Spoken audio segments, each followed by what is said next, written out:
What's going on, Ravens fans? Hope you are enjoying your Sunday nights as the Ravens, for the first time in a very, very long time, were victorious earlier today against the Chicago Bears. Coming up, I got a triple dose of good news that us Ravens fans got after the win. So hold tight. You're going to get a lot of great stuff to take with you into this week coming up on today's show. But before that, I got to give a massive shout out to every single one of you guys. We crossed 40,000 subscribers today. Thank you a ton. It really means the world. I got the coolest job on earth, and I get to deliver daily for the best fan base in the National Football League. Up next, 50,000. If you haven't joined us, get on the train before it leaves you, okay? Free to subscribe, daily videos in return. All you got to do is hit that big red sub button. Join us right here on the Ravens Rundown. Help us get to 50,000. So, the first part of our 3 doses, or triple dose of good news, John Harbaugh said today after the game that he is hopeful for a Lamar Jackson return on Thursday night against the Miami Dolphins. Jamison Hensley was the one who covered it specifically, tweeting out John Harbaugh on whether Lamar Jackson will start on Thursday night. Quotes, "I'm hopeful."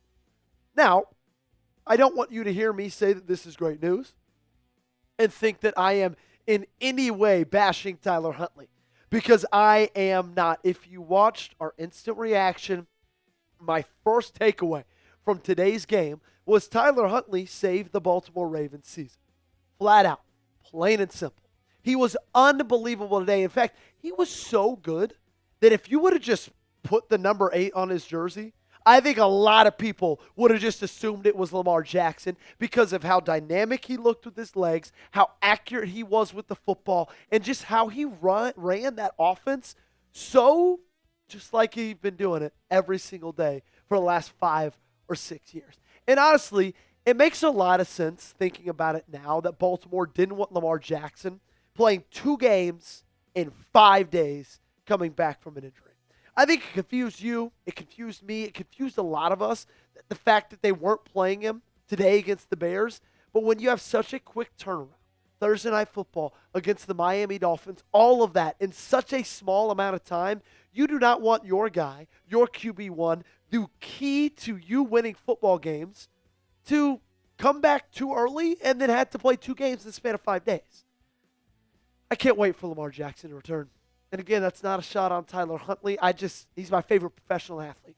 I can't wait to watch him play football again. Now, this isn't all coming without some drama.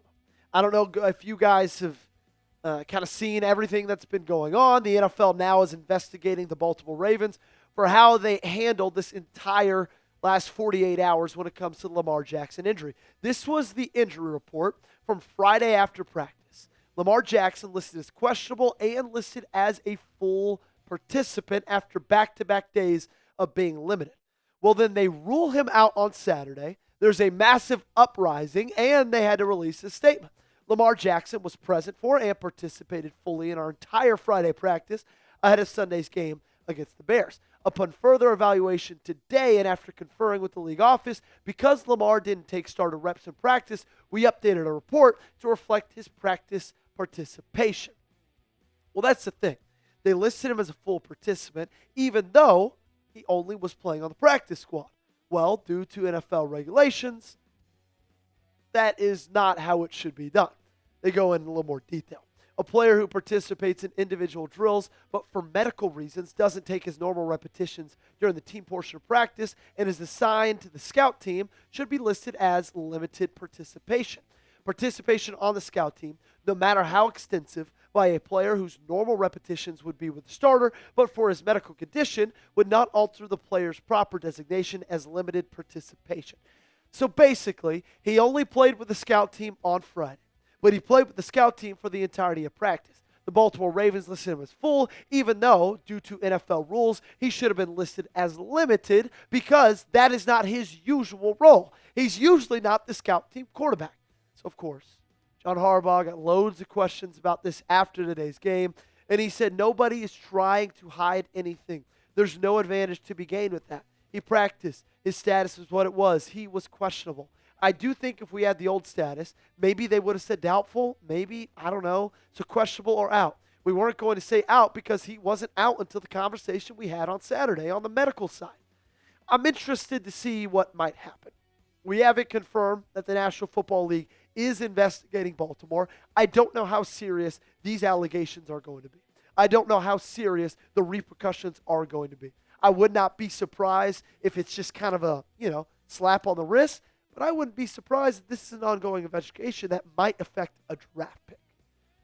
All of that to say, excited to see Lamar Jackson back soon, but so thankful for Tyler Huntley. I need you to show some love for him in the comment section down below. Spam those fives right now for our man Snoop. Show him some love if you love him. I got something else you'll love. Speaking of five, all you got to do is play a $5 lineup. You get $50 in lineups with our friends at Prize Picks if you use our code CLNS. You and I make decisions every single day, but being all right on Prize Picks can get you paid. So don't miss any of the excitement this season on Prize Picks, where it's good to be right. Prize Picks is the only app that offers stacks, meaning you can pick the same player up to 3 times in the same lineup. Want to pick more on Lamar Jackson's pass yards, rush yards, and touchdowns? Now you can pick all of them in the same lineup, only on Prize Picks. Prize Picks invented the flex play, which means you can still cash out even if your lineup isn't perfect. You could double your money even if one of your picks doesn't hit. And this is the perfect example of why flex playing is so great. Because here's my Prize Picks lineup for today's game against the Bears. This one hit more, 219.5 pass yards for Caleb Williams. This one hit more, 35.5 rush yards for Tyler Huntley. This one did not. Derrick Henry, 3.5 quarters with 10 or more rush yards. He only had it in the second, third, and fourth. Did not get there in the first, but if you flex play that, you can still win your money. So download the Prize Picks app today. Use code CLNS to get $50 in lineups after you play your first $5 lineup. That's code CLNS to get $50 in lineups after you play your first $5 lineup.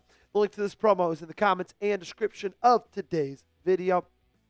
Prize Picks, it's good to be right. My second little dose of good news for you guys today. Baltimore made a big change during the bye. So, we've talked a lot about Keaton Mitchell on this channel. Tons of confusion of why through the first 4 weeks of the season he was listed as a healthy scratch, and then the next 2 games he was active, but not very active, just about as active as you and me on our couches. Well, he was absolutely unbelievable today against Chicago. And Lamar Jackson, John Harbaugh was asked about it in his post-game press conference today, and he said over the bye, they had to tag plays for Keaton Mitchell, meaning they had to come together as a coaching staff and create plays together, create moments together, saying, hey, we've got this asset. This is how we are going to utilize him. Guys, that is unbelievably wonderful news for the Baltimore Ravens and for you guys and us going forward. Because we know that this team is better when Keaton Mitchell's in the lineup. And not even just from a running back perspective, 10 yards a carry, electric. Some big moments, too, getting a big first down with like 2 minutes left in this game. But also what he does in special teams. He's a special player, and we all know that this team is better with him in the lineup. So I think it's great news. They came together as a coaching staff and said, hey, we need to get this guy the ball. It means they see his potential. They see his talent. But it also means maybe they're not going to be interested with him on the trade block, which we've gotten some rumors about that over the past couple of weeks. What's your hype level for Keaton Mitchell? Scale it for me 1 to 100 in that comment section down below.